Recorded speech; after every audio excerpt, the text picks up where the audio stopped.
2015 সালে বাংলাদেশি বিজ্ঞানী ডক্টর মোবারক আহমেদ খান পাটের সেলুলোজ থেকে হুবহু প্লাস্টিক ব্যাগের মতো এক ধরনের পচনশীল ব্যাগ আবিষ্কার করেছিলেন। যে কোনো ধরনের প্লাস্টিকের পণ্য ডিকম্পোজ হতে প্রায় 500 বছরের মতো সময় লাগে। এরপরও এর প্রভাব থেকে যায়, যা পরিবেশের জন্য মারাত্মক ক্ষতিকর। এরা মাটিতে মিশে ক্রমে ক্রমে মাটিকেও অনুর্বর করে ফেলে এবং গাছপালার জন্যও মারাত্মক হুমকি স্বরূপ। পরিবেশবিদ সহ পৃথিবীর সকল বিজ্ঞানী যেখানে প্লাস্টিকের ভবিষ্যৎ নিয়ে চিন্তিত, ঠিক তখনই বাংলাদেশি বিজ্ঞানীর এক বিস্ময়কর আবিষ্কার, সোনালী ব্যাগ। সাধারণ কোনো প্লাস্টিক বা পলিথিনের ব্যাগ যেখানে শত শত বছর ধরে অক্ষত থাকে এবং পরিবেশের মারাত্মক ক্ষতি করে, সেখানে এই সোনালী ব্যাগ মাত্র অল্প কিছুদিনের মধ্যেই পরিবেশের সঙ্গে মিশে যায়। মাটিতে ফেললে মাটির সঙ্গে মিশে গিয়ে মাটির উর্বরতা বৃদ্ধি করে, ড্রেনে ফেললে আটকে গিয়ে জলাবদ্ধতার সৃষ্টি হয় না, পানির সংস্পর্শে এলে গলে গিয়ে মাছের খাদ্যে পরিণত হয়। বলতে গেলে পরিবেশের জন্য পুরোটাই আশীর্বাদ স্বরূপ এই সোনালী ব্যাগ।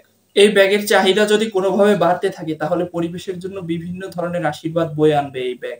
যেমন সোনালী ব্যাগ তৈরির জন্য দরকার হবে প্রচুর পরিমাণে পাট, আর পাটের সেলুলোজ সংগ্রহের জন্য প্রচুর পরিমাণে পাট চাষেরও দরকার হবে। আর পাট গাছ পরিবেশের জন্য খুবই উপকারী।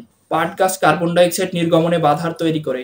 মাত্র 1 হেক্টর জমির পাট গাছ 15 টন কার্বন ডাইঅক্সাইড শোষণ করে এবং 11 টন অক্সিজেন পরিবেশে যুক্ত করতে পারে। পাট গাছের জীবনকাল মাত্র 120 দিন, আর পাটের আঁশের নবায়নযোগ্যতা অন্যান্য সেলুলোজ থেকে অনেক বেশি। অন্যান্য সেলুলোজের চেয়ে পাটের সেলুলোজ দিয়ে বিপুল সংখ্যক এবং বিভিন্ন ধরনের জিনিস তৈরি করা সম্ভব। আর সবচেয়ে মজার যে ব্যাপারটা, সেটা হলো অন্যান্য কাঠের উদ্ভিদ থেকে সেলুলোজ সংগ্রহের জন্য 10 বছরের মতো সময় লাগে, যেখানে পাট গাছের সেলুলোজ সংগ্রহের জন্য মাত্র 120 দিন সময় লাগে। কিন্তু দুঃখজনক হলেও সত্য যে 2015 সালে আবিষ্কারের পর থেকে বহু বছর পার হয়ে গেলেও এখন পর্যন্ত এর ব্যবহারে ব্যাপক প্রসার ঘটানো সম্ভব হয়নি। এমনকি পৃথিবী বদলে দেওয়ার মতো এই বাংলাদেশি আবিষ্কার সম্পর্কে এখন পর্যন্ত খুব কম সংখ্যক মানুষেরই জানা আছে।